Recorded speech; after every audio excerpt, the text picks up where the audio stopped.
A guru was teaching his disciple how to meditate. Along with meditation, he was also teaching him how to do gardening. So, the disciple learned the expert techniques in gardening. And on the day when he was going to be tested, the guru entered the garden. When the guru entered the garden, the disciple was in great anxiety. He had spent practically a whole month preparing for this visit of the guru because it was going to be the examination where his gardening skills would be tested. He had spent practically the whole night cleaning the whole garden, making sure every leaf was in its right place. When the guru entered the garden, there was a grave look on his face. The disciple could not understand. He looked around and he saw what in this garden is so imperfect that my guru seems to be upset and angry.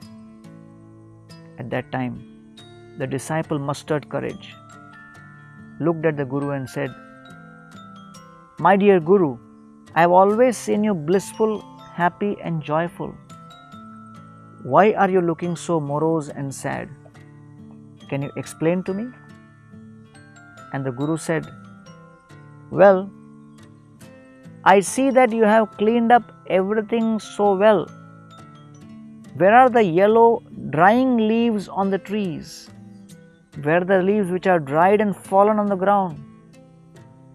You have created this garden so beautifully, but you have gone one step ahead and removed all the leaves from the ground which were fallen.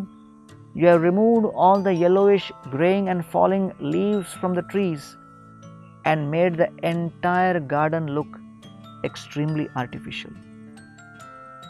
Because perfection is for all of these green leaves and the yellow leaves to coexist, because ultimately life is not about only success. Life is also about failure. Life is not about just good health.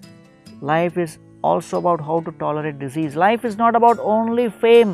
Life is also about tolerating infamy. Life is not simply about becoming rich. Life is also about tolerating poverty. And therefore, by teaching you gardening, I am teaching you the secret of life. That wherever you see something green, lush, growing, blooming, in the same garden, you will also find something which is decaying, which is dying, or which has already fallen from the tree and in a state of extreme decay.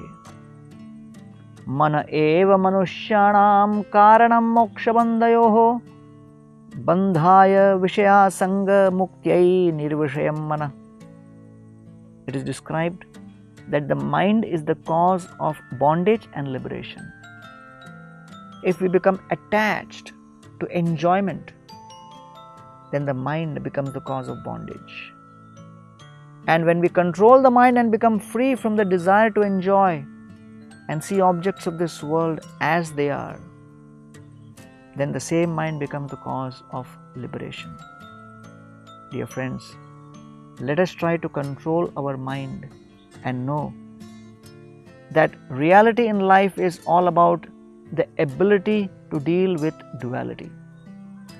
And if we do not have the ability to deal with the duality with a controlled mind, then we would be leading a very artificial life.